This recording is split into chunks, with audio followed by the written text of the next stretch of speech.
Hello friends, welcome in this class इंसानस pro biology. तो जैसा कि आप सभी को पता है कि हम लोग life science CSIR NEET unit number 9 diversity of life के PYQ को डिस्कस कर रहे हैं और हर एक क्वेश्चन में कुछ चीज़ें हम समझने की कोशिश करते हैं।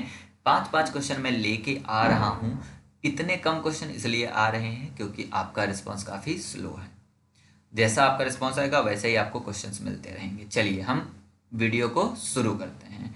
और आज की वीडियो का पहला क्वेश्चन ध्यान से समझना है कि assume a new sub species, ध्यान दीजिएगा, new sub species Ficus callosa sub species microcarpa has been published by Jacobs. ठीक है, ध्यान देना है। इस लाइन को समझने की कोशिश करो। इसमें क्या बोला है कि न्यू सब स्पीसीज फाइकस कैलोसा, ये क्या है? ये पहले से है ना ficus callosa. Sub species Jacobs ने क्या दिया है? माइक्रोकार्पा दिया है। क्या दिया है? माइक्रोकार्पा दिया है।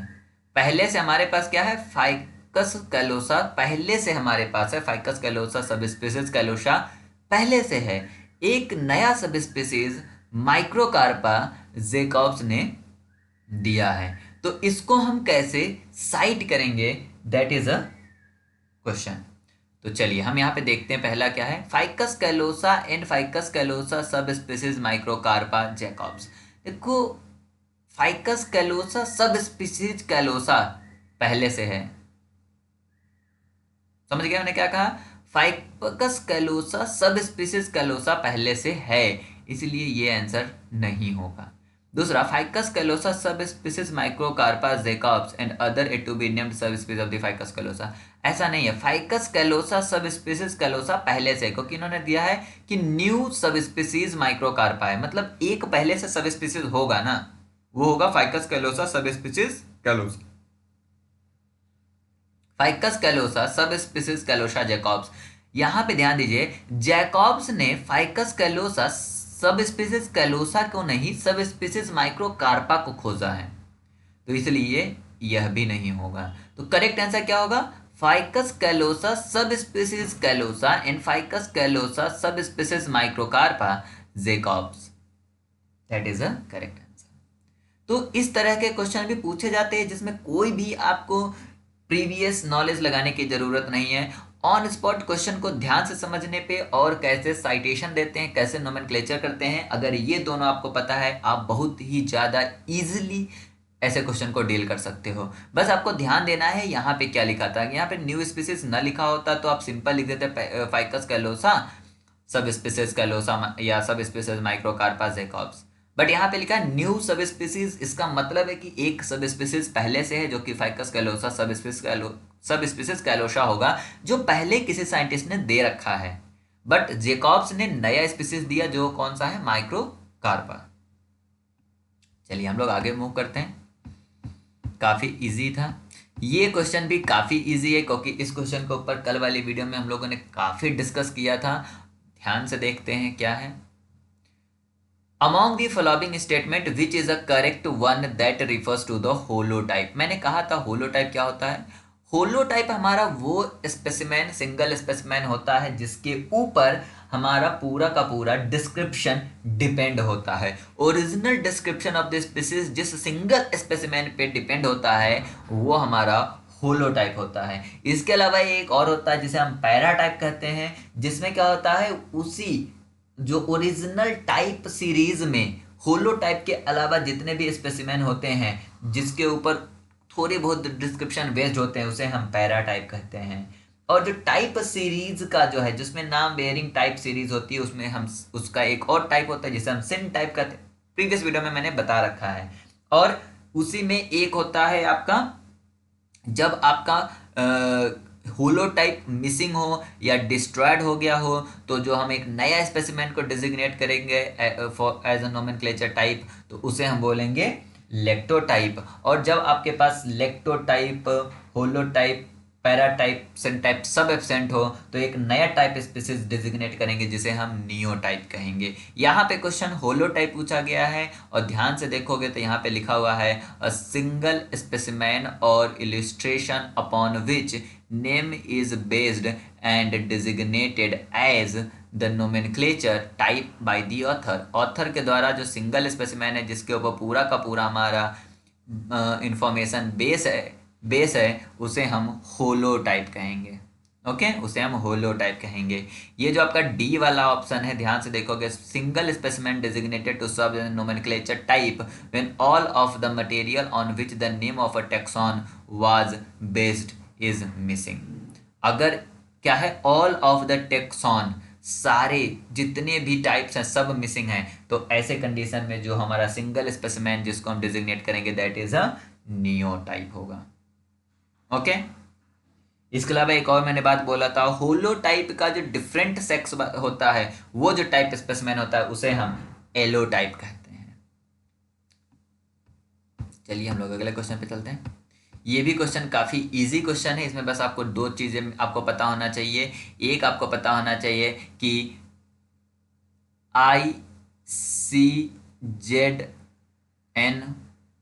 और ICBN जिसको हम ICN कहेंगे, इंटरनेशनल कोड ऑफ नोमेनक्लेचर या international code of zoological nomenclature, botanical nomenclature, दोनों में क्या डिफरेंस है आपको एक याद होगा। जैसे नाजा जो कि किंग कोबरा का है, ये साइंटिफिक नेम में जीनस स्पीसीज दोनों सेम है और इस चीज़ को हम टाउटोनिम कहते हैं। तो ICZN international code of zoological nomenclature में हमारा टाउटोनिम अलाउड है, बट ICBN या ICN में हमारा टाउटोनिम अलाउ नहीं है। यहाँ पे यही पूछा है, select the correct combination that distinguish the botanical nomenclature from the zoological nomenclature system.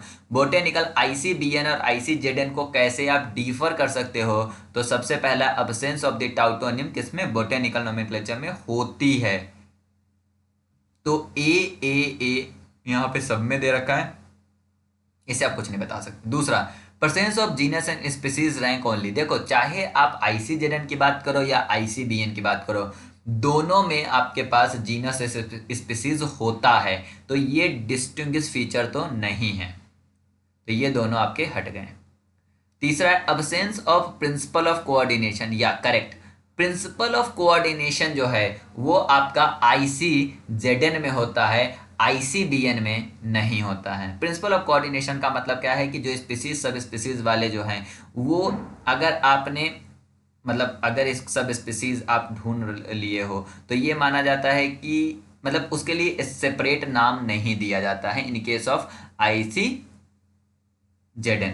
But botany में ऐसा नहीं होता, बॉटनी में सेपरेट ऑथरशिप दी जाती है, बट जूलॉजी में नहीं दी जाती, that is called a principal of coordination. तो प्रिंसिपल ऑफ कोऑर्डिनेशन जो है यह आपका ICBN में नहीं होता है, ICZN में होता है, तो यह एक डिस्टिंग्विश फीचर है। तो C तो होगा ही, हम D देख लेते हैं। Presence of only holotype neotype, ये दोनों में होता है, टाइप स्पेसिमेन दोनों में रखा जाता है, चाहे आप ICZN की बात करो या ICBN की बात करो। जूलॉजिकल नोमेनक्लेचर और बॉटेनिकल नोमेनक्लेचर दोनों में अगर आप नई स्पीसीज ढूंढ रहे हो या नया स्पेसिमेन दे रहे हो तो उसके लिए होलो टाइप और नियो टाइप, मतलब होलो टाइप भी दिया जाता है, अगर आपका सब खो गया है तो नियो टाइप, मतलब टाइप स्पेसिमेन दोनों में कंसीडर किए जाते हैं, ये डिस्टिंग्विश फीचर नहीं है। तो करेक्ट आंसर सिर्फ A और C है, means third is a correct answer, A and C। Absence of tautonym and absence of principle of coordination, ये दोनों आपका ICZN में होता है, ICBN में नहीं होता है या ICN में नहीं होता है। ICBN को ICN में कब करा गया है, 2017 में क्या किया गया है, फंजाई और एलगी को उसमें ऐड किया गया है। कौन सा कोड है, उस कोड का नाम आप हमें कमेंट बॉक्स में बताइए। उसके अलावा 2 और कोड थे, वो 2 कौन से कोड थे यह भी हमें बताइए, क्योंकि हमने तीनों कोड को डिस्कस कर रखा है, आपको नाम बता रखा है तीनों कोड का। चलिए हम लोग नेक्स्ट क्वेश्चन पे चलते हैं। देखिए इस हिसाब से आपका प्रिंसिपल ऑफ टेक्सोनॉमी जो एक टॉपिक है वो टॉपिक कंप्लीट होता है 23 क्वेश्चन में। अब हम लोग नेक्स्ट क्वेश्चन में मेथड ऑफ टेक्सोनॉमी में चलते हैं, और इससे पहले इसके ऊपर अगर कोई क्वेश्चन बचा हुआ है तो वो क्वेश्चन हम आपके साथ आने वाले वीडियो में डिस्कस कर लेंगे। इस क्वेश्चन को स्टार्ट करने से पहले हम आपको एक छोटा सा इंफॉर्मेशन दे दे कि जो आप एक साइंटिस्ट हुए जिनका नाम है कार्ल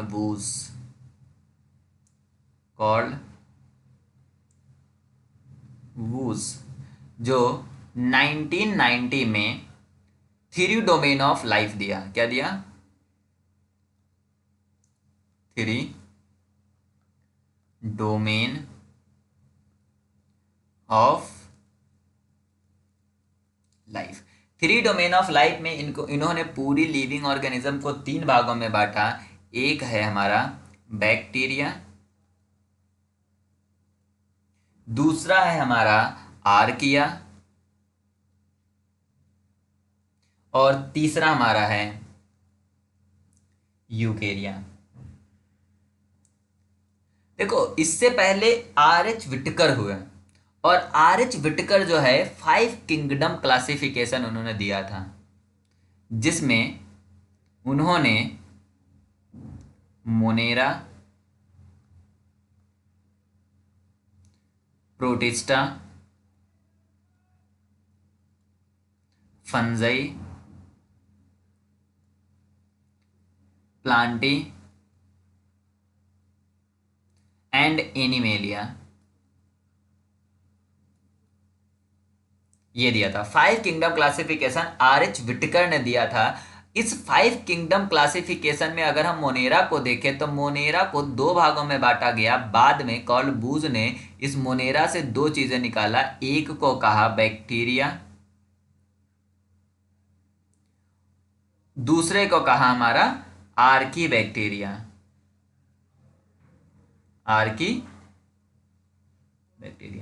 इस जो बैक्टीरिया मैंने लिखा, इसी को आप यू बैक्टीरिया के नाम से भी जानते हो, यू बैक्टीरिया के नाम से जानते हो। और प्रोटिस्टा, फंजी, प्लांटी, एनिमेलिया, इन तीनों को मिला के एक डोमेन बनाया, जिससे इन्होंने यूकेरिया कहा। अगर आप इस चीज को यहां पे देखोगे तो आप कहोगे कि वाओ सर, करेक्ट। अगर हम आपसे पूछे कि what is the relation between archaea और बैक्टीरिया और यूकेरिया, तो आप कहोगे कि आर्किया बैक्टीरिया के साथ ज्यादा रिलेशन रखेगा compare to eukarya. But reality में ऐसा नहीं है, रियलिटी में ऐसा नहीं है। ये जो हमने बताया, एक यह कॉमन एंसेस्टर है जिसे हम लूका कहेंगे, लिस्ट यूनिवर्सल कॉमन एंसेस्टर। लूका से इस पॉइंट पे जो थ्री डोमेन ऑफ लाइफ है वो कुछ इस तरह से है। इस पॉइंट पे इन्होंने 2 भागों में कहा, 2 भागों में बांटा। इससे इन्होंने कहा बैक्टीरिया, और जो इधर वाली लाइन है इसे इन्होंने कहा यूकेरिया।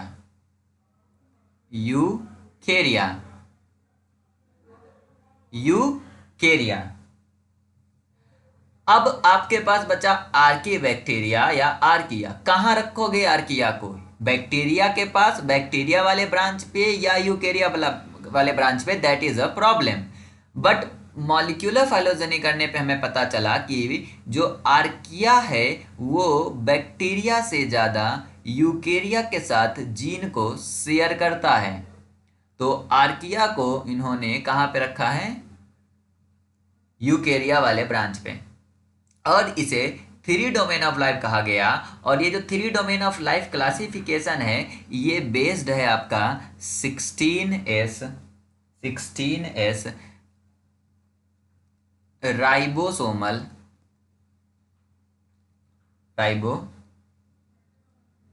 RNA स्ट्रक्चर पे।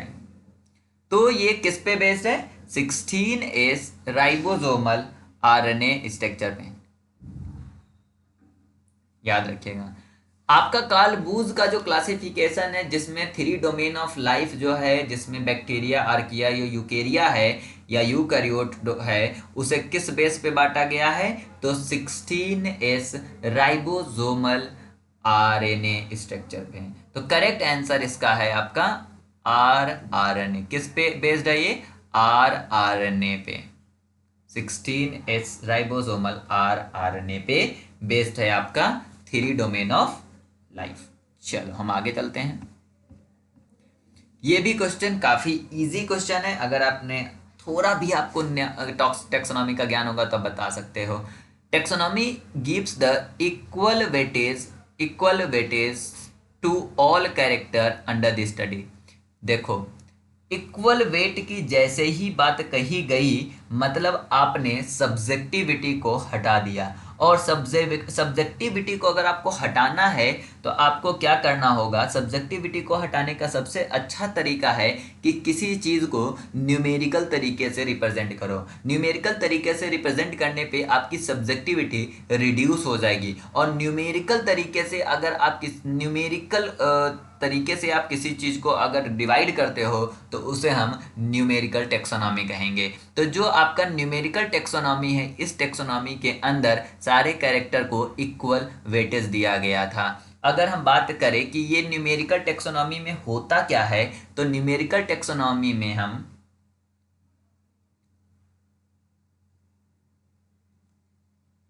Taxonomic units based on their character state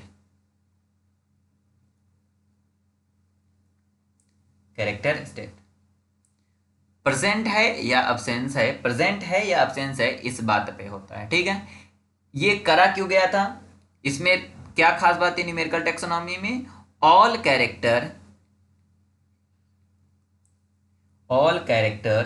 characters are given all characters are given equal weightage,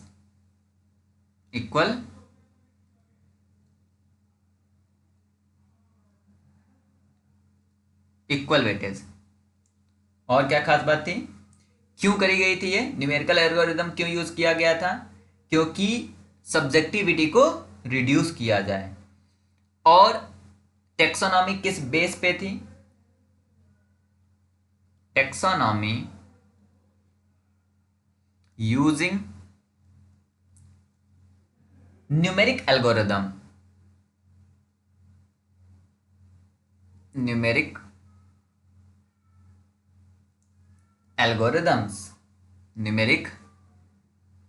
algorithms like cluster analysis.